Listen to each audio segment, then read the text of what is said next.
Hello everyone. आज के इस वीडियो में हम कूलम्ब्स लॉ पर बेस्ड क्वेश्चन नंबर 19 ए से डिस्कस करेंगे। अब तक जो है 18 तक डिस्कस किए जा चुके हैं न्यूमेरिकल के क्वेश्चंस, जिसका पूरा का पूरा प्लेलिस्ट आपको आई बटन पर या फिर नीचे डिस्क्रिप्शन बॉक्स में मिल जाएगा, आप वहां से जाके उसे चेक कर सकते हैं। तो चलिए शुरू करते हैं हमारा आज का यह वीडियो, जिसमें क्वेश्चन नंबर 19 ए में पूछा गया है a free pith ball A of 8 gram carries a positive charge of 5 into 10 to the power minus 8 coulomb. What must be the nature and magnitude of charge that should be given to second pith ball B fixed 5 centimeter below the former ball so that the upper ball is stationary? Question में आपसे ये कहा गया है कि हमारे पास एक पिथ ball ए है जिसका मास गिवन है 8 ग्राम, जिसके ऊपर चार्ज का value 5 into 10 to the power minus 8 coulomb है और इसका नेचर जो है वो पॉजिटिव है, मीन्स पॉजिटिव चार्ज गिवन है पिथ बॉल ए पे। अब आपसे पूछा गया है कि पिथ बॉल बी को हम कहाँ पर पिथ बॉल बी पर हम कितना चार्ज और किस नेचर का चार्ज दें ताकि इसे 5 सेंटीमीटर पर प्लेस कराने पर जो हमारा बॉल ए है वो स्टेशनरी रहे।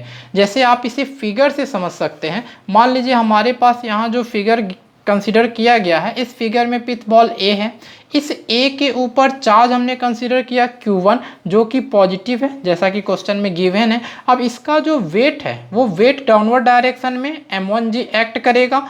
अब यहाँ पे सेकेंड बॉल B है जिसके ऊपर हमें फाइंड करना है कि ये Q2 चार्ज का अमाउंट कितना होगा और इस Q2 चार्ज का नेचर क्या होगा ताकि इस बॉल A को वो स्टेशनरी रख सके और दोनों के बीच का डिस्टेंस जो है वो 5 सेंटीमीटर गिवन है। अब आप खुद सोचिए कि इस बॉल का जो वेट है वो वेट डाउनवर्ड डायरेक्शन में एक्ट करेगा, मीन्स इस वेट के इफेक्ट के कारण ये बॉल जो है वो नीचे जाना चाहेगा। तो हमें अगर इसे स्टेशनरी रखना है तो इस वेट के opposite direction means upward direction में किसी अनदर फोर्स का रिक्वायरमेंट है और चार्ज के कारण यहाँ जो फोर्स एक्ट करेगा वो रिपल्सन फोर्स तभी होगा जब यह चार्ज जो है वो पॉजिटिव हो जाए, क्योंकि Q1 जो है पहले से पॉजिटिव है जो कि क्वेश्चन में गिवन है। अगर Q2 का वैल्यू हम निगेटिव कंसीडर करते हैं तो ये अट्रैक्ट करेगा, दोनों सेम डायरेक्शन में आ जाएगा, मीन्स वेट और फोर्स दोनों एक ही डायरेक्शन में एक्ट करने लगेगा तो बॉल नीचे की तरफ ही आने लगेगा। जबकि अगर इसे यहाँ फिक्स रखना है तो Q2 को जो है वो पॉजिटिव होना पड़ेगा, मीन्स Q2 का नेचर हमें पता चल गया। Q2 जो है वो पॉजिटिव चार्ज होगा, पॉजिटिव के बीच में फोर्स ऑफ रिपल्सन एक्ट करेगा तो m1g मींस ये जो वेट एक्ट कर रहा है इसके against force of repulsion act करेगा। अब यहाँ पे जो है इसे स्टेशनरी होना है। स्टेशनरी तभी हो पाएगा जब इन दोनों का वैल्यू सेम हो जाए, मींस जितना वेट डाउनवर्ड डायरेक्शन में एक्ट करे उतना ही force of repulsion upward direction में एक्ट करे, ये एक दूसरे को कैंसिल करेंगे तभी ये स्टेशनरी हो पाएगा। तो हमें यहाँ पे पता चल गया कि Q2 का नेचर जो है वो पॉजिटिव है। अब इसका अमाउंट फाइंड करना है और यहाँ पे फोर्स ऑफ रिपल्सन जो है वो इक्वल होगा किसके, वेट m1g के। तो इसे ही यहाँ पे रिटन फॉर्म में मेंशन किया गया है, the pith ball B must be of positive charge that is of same nature as that of A, means B का जो नेचर होगा वो पॉजिटिव होगा जैसा कि ए का नेचर है, so that the upward force of repulsion balances the weight of pith ball A, ताकि जो फोर्स ऑफ रिपल्सन है वो बॉल ए को क्या कर सके, बैलेंस कर सके या फिर उसे स्टेशनरी रख सके।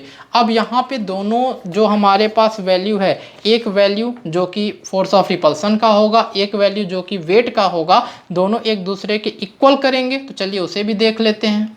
जैसा कि आप देख सकते हैं इसमें कि when pith ball A remains stationary, ball A जो है वो स्टेशनरी होगा कब, जब फोर्स ऑफ रिपल्सन और वेट दोनों एक दूसरे के इक्वल हो जाएंगे। फोर्स ऑफ रिपल्सन का हम कूलम्ब्स लॉ यूज करेंगे 1/4πε और Q1 Q2/r², और ये इक्वल होगा m1g के। अब ये जो वैल्यूज गिवन हैं ये आप स्टार्टिंग में भी लिख सकते थे या फिर यहाँ सॉल्व करते समय हमने मेंशन किया है, तो क्योंकि स्टार्टिंग में समझाया गया था कि हमें क्या करना है और क्या क्या कैसे सॉल्व करना है। तो चलिए यहाँ पे जो वैल्यूज गिवन है वो हम देख लेते हैं। m1 मास गिवन था 8 ग्राम, SI सिस्टम में सॉल्व करने के लिए ग्राम को हम चेंज करेंगे किलोग्राम में, इसलिए हमने 10⁻³ से मल्टीप्लाई कर दिया। फिर यहाँ पे डिस्टेंस जो है दोनों चार्ज के बीच में वो सेंटीमीटर में गिवन था 5 सेंटीमीटर, तो 5 सेंटीमीटर को मीटर में कन्वर्ट करने के लिए 10⁻² से हमने मल्टीप्लाई किया। चार्ज जो है वो कूलम में गिवन ही है Q1 का 5 × 10⁻8 कूलम, और G का वैल्यू हमें पता है 9.8 मीटर पर सेकेंड स्क्वायर, और हमें यहाँ पे फाइंड करना है Q2। तो इन्हीं सब वैल्यूज को हम पुट कर देते हैं। पुट करने में हमारे पास 1/4πε0 जो कि कांस्टेंट वैल्यू 9 × 10⁻9 हो जाएगा। Q1 की जगह हमने पुट किया 5 × 10⁻8, Q2 को फाइंड करना है, और R स्क्वायर है तो स्क्वायर था तो 5 का स्क्वायर आप चाहे 25 लिख दीजिए, या फिर हमने 5 × 5 लिखा और 10⁻² का स्क्वायर किया तो 10⁻4 हो गया। और राइट हैंड साइड में हमारे पास m1 का वैल्यू 8 × 10⁻3 और G का वैल्यू 9.8। अब इसे सॉल्व करना है, तो सॉल्व करने के लिए यहाँ देखिए तो ये 5 से ये 5 कैंसिल हो जाएगा, 10⁻9 है और यहाँ 10⁻8 है, 9 में से 8 माइनस करेंगे 1 आएगा, 10⁻1 में से 10 बचेगा। तो न्यूमरेटर में हमारे पास आया 9 × 10 और यहाँ पे Q2 था तो वो हमने Q2 लिख दिया। डिनोमिनेटर में देखिए तो ये 5 यहाँ कैंसिल हो चुका है तो बचा है 5 × 10⁻4। राइट हैंड साइड में 9.8 का हम मल्टीप्लाई करेंगे 8 में तो आ जाएगा 78.4 और 10⁻³ को हमने वैसे ही रख दिया। अब यहाँ पे देखिए तो 5 से हम 10 को कैंसिल कर सकते हैं 2 टाइम्स में, तो यहाँ आ जाएगा 9 × 18, 18 यहाँ न्यूमरेटर में है तो इधर भेजेंगे तो डिनोमिनेटर में आएगा, तो वही यहाँ सॉल्व किया गया। यहाँ 18 को हमने यहाँ भेजा तो ये अपॉन में आ गया, नीचे 5 तो यहाँ यूज हो गया था तो 10⁻4 को हम यहाँ भेजेंगे तो ऊपर चला जाएगा ये, तो 10⁻4 यहाँ पे आ गया। अब पहले से था 78.4 × 10⁻3। अब इसे ही सॉल्व कर लेते हैं, 18 से हम डिवाइड करेंगे 78.4 में तो आएगा 4.355 और 10⁻4 और यहाँ पे 10⁻3 तो ये हो जाएगा 10⁻7, क्योंकि बेस सेम होने पे पावर ऐड हो जाते हैं तो -4 और -3 ऐड कर देंगे तो हो जाएगा -7। तो फाइनली हमारे पास जो Q2 चार्ज है इसका वैल्यू निकल के आया 4.36। ये 5 को राउंड ऑफ किया गया इसलिए यहाँ 1 इंक्रीज कर दिया गया। Q2 चार्ज का वैल्यू 4.36 × 10⁻7 कूलम। और नेचर हमें समझ में आ ही गया था कि ये जो है पॉजिटिव नेचर का होगा ताकि बॉल ए को जो है स्टेशनरी रख सके। अब चलिए हम इसी की तरह एक और क्वेश्चन को देखते हैं जो कि है क्वेश्चन नंबर 19B। इसका पार्ट 19A 19B करने का रीज़न यही है कि जो सिमिलर क्वेश्चन होते हैं उन्हें A B करके समझाया जाता है। तो 19B में देखिए इसमें क्या पूछा गया है, अ pith ball A of mass 9 × 10⁻5 kg carries a charge of 5 microcoulomb.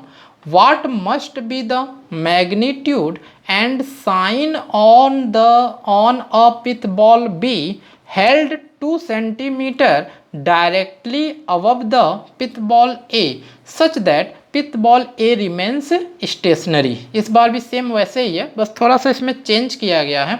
Question में कहा गया है कि हमारे पास जो पिथ बॉल ए है उसका मास गिवन है और उसके ऊपर चार्ज भी गिवन है। अब यहाँ पे पॉजिटिव साइन छुपा रहता है किसी भी नंबर के आगे, अगर नेगेटिव होता तो वो मेंशन होता। मीन सीधा सा है कि बॉल ए जो है वो पॉजिटिव नेचर का है जिसके ऊपर चार्ज 5 माइक्रोकूलम है। अब इसमें ये कहा गया है कि आपको बॉल बी का मैग्नीट्यूड और नेचर बताना है। मीन्स बॉल बी के ऊपर जो चार्ज है वो किस साइन का चार्ज है, पॉजिटिव है कि नेगेटिव है, उसका वैल्यू क्या होगा। इस बार जो है बॉल ए को बी के नीचे रखा गया है। पिछले बार वाले में बॉल ए जो था वो ऊपर था, यहाँ आप देख सकते हैं बॉल ए ऊपर था, बॉल बी नीचे था। इस बार सिचुएशन चेंज किया गया है, बॉल बी ऊपर रहेगा, बॉल ए नीचे रहेगा और गिवन वैल्यू ए के बारे में ही है। कंडीशन अभी भी वही है कि इस बार भी ए को जो है वो स्टेशनरी ही रखना है। इसे थोड़ा सा फिगर से हम और अच्छे से समझ सकते हैं, तो इसका आप फिगर देख सकते हैं। यहाँ देखिए, यहाँ पे हमारे पास बॉल ए है, इस बॉल ए का जो वेट है, तो वेट हमेशा वर्टिकली डाउनवर्ड डायरेक्शन में ही एक्ट करता है, तो m1g वेट डाउनवर्ड डायरेक्शन में एक्ट कर रहा है, तो बॉल ए नीचे की तरफ जाएगा, इसे बैलेंस करना है। तो इस बार बैलेंस करने के लिए वेट के अगेंस्ट फोर्स लगाना होगा। अब वेट के अगेंस्ट फोर्स अपवर्ड डायरेक्शन में इस बार इस पिथ बॉल बी को इसको अपनी तरफ अट्रैक्ट करना होगा। जब अट्रैक्ट करेगा तभी ये अपवर्ड डायरेक्शन में फोर्स एक्सर्ट कर पाएगा। अगर ये रिपेल कर देगा तो फिर ये डाउनवर्ड डायरेक्शन में ही दोनों मिल जाएंगे। तो m1g को मैनेज करने के लिए अपवर्ड डायरेक्शन में ही फोर्स अप्लाई करना होगा। Q1 का नेचर तो क्वेश्चन के अकॉर्डिंग पॉजिटिव ही है, क्योंकि 5 माइक्रोकूलम पॉजिटिव वैल्यू है। तो इस बार Q2 को जो है वो निगेटिव होना पड़ेगा। जैसे ही Q2 निगेटिव हो जाएगा तो ये पॉजिटिव ये निगेटिव दोनों के बीच में force of attraction means Q2 जो है Q1 को अपनी तरफ अट्रैक्ट करेगा, तो इस डायरेक्शन में फोर्स मिलेगा। तो इस बार ये जो है फोर्स ऑफ अट्रैक्शन होगा।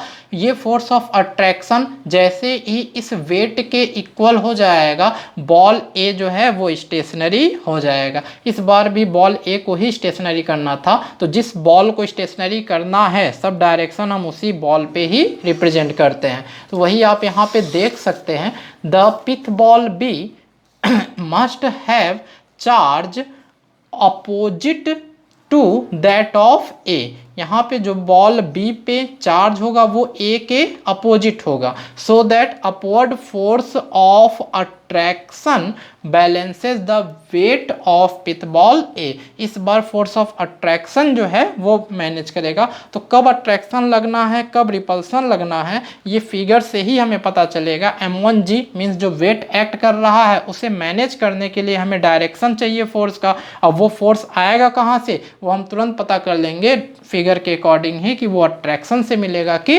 रिपल्सन से मिलेगा। तो चलिए हम इसे भी सॉल्व करते हैं।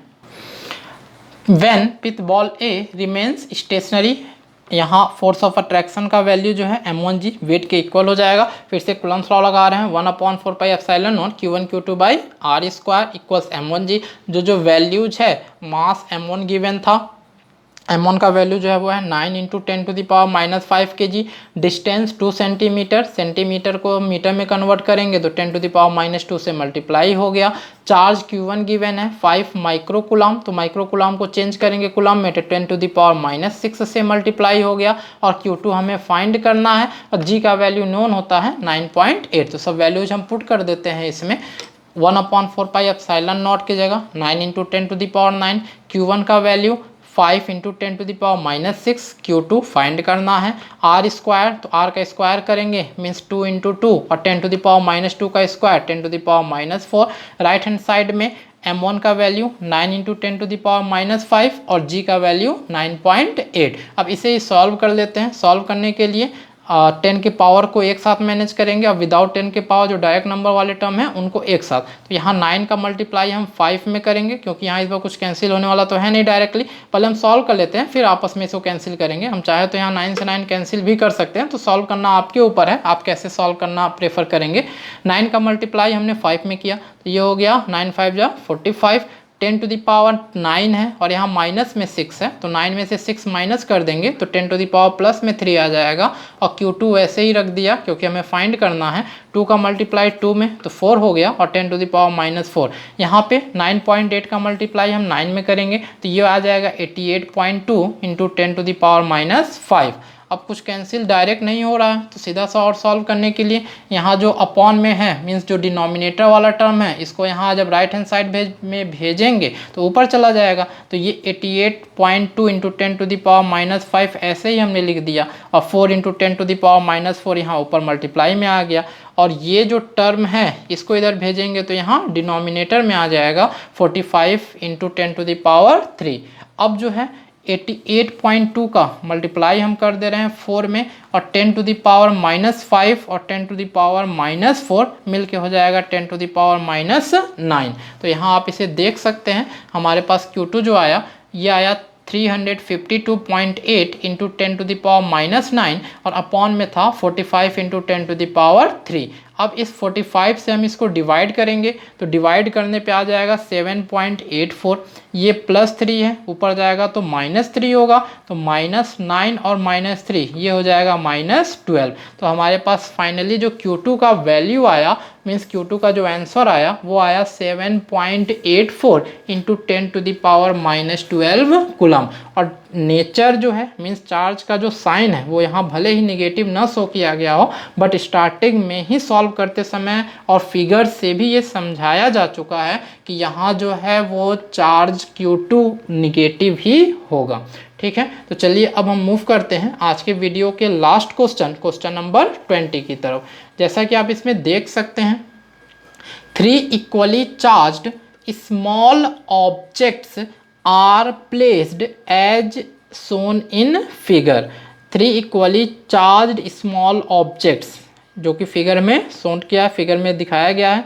The object A exerts an electric force on object B equal to 3.0 10⁻⁻6 newton. क्या फाइंड करना है? What electric force does C exerts on B, what is net force on B. हमारे पास 3 इक्वली चार्ज्ड ऑब्जेक्ट्स हैं, ए हैं, B है और सी है। इक्वली चार्ज कहा गया क्वेश्चन, मतलब तीनों के ऊपर चार्ज का वैल्यू सेम है। फिर इसमें यह कहा गया कि ऑब्जेक्ट ए जो है वो एक्सर्ट करता है इलेक्ट्रिक फोर्स बी के ऊपर। ए जो है वो बी के ऊपर इलेक्ट्रिक फोर्स अप्लाई कर रहा है। कितने का फोर्स अप्लाई कर रहा है? तो वो क्वेश्चन में गिवन है 3 इंटू 10⁻⁻6 न्यूटन का अप्लाई कर रहा है। इन चार्ज के बीच का डिस्टेंस भी गिवन है कि ए से बी के बीच 2 सेंटीमीटर है, बी से सी के बीच 1 सेंटीमीटर है। अगर ए से सी निकालना होगा तो 3 सेंटीमीटर हो जाएगा। अब क्वेश्चन में पूछा गया है what electric force does C exerts on B. ये जो सी वाला ऑब्जेक्ट है ये बी के ऊपर कितना फोर्स एक्सर्ट करेगा? ए जो है बी के ऊपर इतना फोर्स एक्सर्ट कर रहा है, सी जो है बी के ऊपर कितना फोर्स एक्सर्ट करेगा वो हमें फाइंड करना है। उसके बाद फिर फाइंड कर लेना है कि नेट फोर्स कितना होगा बी के ऊपर। तो ये तो डायरेक्शन डिफाइन करेगा, ये नहीं कि हम दोनों वैल्यू पा के डायरेक्टली ऐड कर देंगे। ये कौन सा फोर्स किस डायरेक्शन में लग रहा है उसके अकॉर्डिंग हमें नेट फोर्स यहाँ पता चलेगा। वो हो सकता है ऐड भी हो सकता है, सब्ट्रैक्ट भी हो सकता है, डिपेंड करता है कि कौन सा फोर्स बी के ऊपर किस डायरेक्शन में एक्ट कर रहा है। तो चलिए इसे हम सॉल्व करते हैं। क्वेश्चन के अकॉर्डिंग तीनों ऑब्जेक्ट के ऊपर चार्ज जो है वो इक्वल है, बट इक्वल कितने वैल्यू का है ये नहीं गिवन है। तो हमने कंसीडर कर लिया कि ए बी सी इन तीनों ऑब्जेक्ट के ऊपर जो है वो same amount of charge Q है, क्योंकि क्यू का वैल्यू हमें पता नहीं है, क्वेश्चन में गिवन भी नहीं है, तो सेम था तो हमने तीनों पे क्यू कंसीडर कर लिया। अब तीनों पे जैसे ही हम क्यू कंसीडर करेंगे तो आप खुद सोचिएगा, इस बी के ऊपर हमें फोर्स को फाइंड करना है। ए वाला ऑब्जेक्ट जैसे ही बी पे फोर्स अप्लाई करेगा, यहाँ पे भी क्यू है, यहाँ पे भी क्यू है, दोनों सेम नेचर का है, तो सेम नेचर है तो फोर्स ऑफ रिपल्सन एक्ट करेगा। तो ए बी के ऊपर इस डायरेक्शन में फोर्स अप्लाई करेगा, तो उसे हमने लिखा है F B A, force on object B due to A. आप ऐसे भी कर सकते हैं force on charge at B due to charge at A. अब वो बोलने का तरीका है वो आपके ऊपर है। सीधा सा मतलब है कि बी के ऊपर ए ने फोर्स लगाया, फोर्स ऑफ रिपल्सन जो इस डायरेक्शन में आएगा। अब जितना बी के ऊपर चार्ज है उतना ही सी के ऊपर भी है, तो सी भी इसके ऊपर फोर्स अप्लाई करेगा। तो सी कितना फोर्स अप्लाई करेगा? तो यहाँ भी पॉजिटिव है, यहाँ भी पॉजिटिव है, तो ये भी रिपल्सन का फोर्स अप्लाई करेगा। तो फोर्स ऑफ रिपल्सन इस डायरेक्शन में मिला, F B C, force on object B due to C. मतलब इस बार जो बी के ऊपर फोर्स मिले हैं वो अलग अलग डायरेक्शन में है। ए के कारण राइट साइड जा रहा है जबकि सी के कारण लेफ्ट साइड जा रहा है। तो अब बारी बारी से हम दोनों फोर्स को पहले कैलकुलेट करेंगे। एक फोर्स तो क्वेश्चन में गिवन है तो हमें दूसरा वाला कैलकुलेट करना होगा, F B C. Given values क्या क्या वैल्यू गिवन है? तो ए और बी के बीच का डिस्टेंस गिवन है 2 सेंटीमीटर, तो सेंटीमीटर को हम कन्वर्ट करते हैं मीटर में, 10⁻⁻2 से मल्टीप्लाई कर दिया गया। बी और सी के बीच का डिस्टेंस गिवन था 1 सेंटीमीटर, तो 1 में हमने 10⁻⁻2 से मल्टीप्लाई किया तो सेंटीमीटर से कन्वर्ट हो गया ये मीटर में।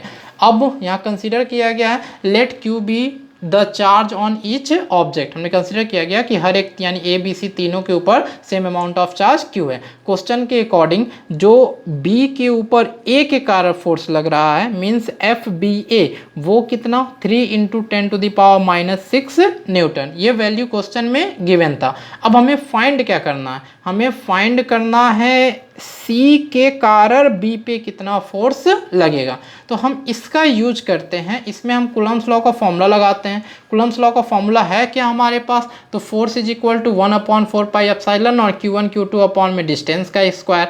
Q1 और Q2 यहाँ पे जो कितना वैल्यू Q1 का है उतना ही वैल्यू Q2 का है और वो दोनों Q के इक्वल है। डिस्टेंस का स्क्वायर, तो A और B के बीच का डिस्टेंस कितना है 2 सेंटीमीटर। तो अभी हम चूंकि BA का यूज कर रहे हैं, मतलब A और B के बीच का ही हम काम कर रहे हैं, इसलिए काम कर रहे हैं क्योंकि हम BC तब तक नहीं निकाल सकते हैं जब तक कि हमें चार्ज का वैल्यू फाइंड ना हो जाए। जैसे ही हमें Q1 Q2 का वैल्यू फाइंड होगा मीन्स चार्ज का वैल्यू फाइंड हो जाएगा, हम तुरंत ये कैलकुलेट कर लेंगे कि C ऑब्जेक्ट B के ऊपर कितना फोर्स लगा रहा है। तो ये जो फोर्स का वैल्यू गिवन है इसका यूज करके हम सबसे पहले चार्ज का वैल्यू फाइंड करेंगे। तो वही क्या यहाँ लिखा गया, एफ बी ए का वैल्यू 3 × 10⁻⁻6 1/4πε0 9 × 10⁻9 Q1 × Q2 दोनों Q है तो Q का स्क्वायर हमने कर दिया, और AB इन दोनों के बीच का डिस्टेंस है तो 2 × 10⁻2 का स्क्वायर करेंगे तो 2 का स्क्वायर 4, 10⁻2 का स्क्वायर 10⁻4।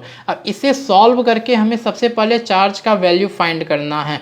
तो चार्ज का वैल्यू फाइंड करने के लिए उसके लिए हम इसे सॉल्व करेंगे। तो सॉल्व करने के लिए आप यहाँ देख सकते हैं कि ये टर्म जो है डिनोमिनेटर में है, इसको अगर हम इस साइड भेज दें तो इससे मल्टीप्लाई करेगा, 4 का मल्टीप्लाई 3 में तो 12 हो जाएगा, 10⁻⁻4 यहाँ जाएगा और 10⁻⁻6 तो ये हो जाएगा 10⁻10।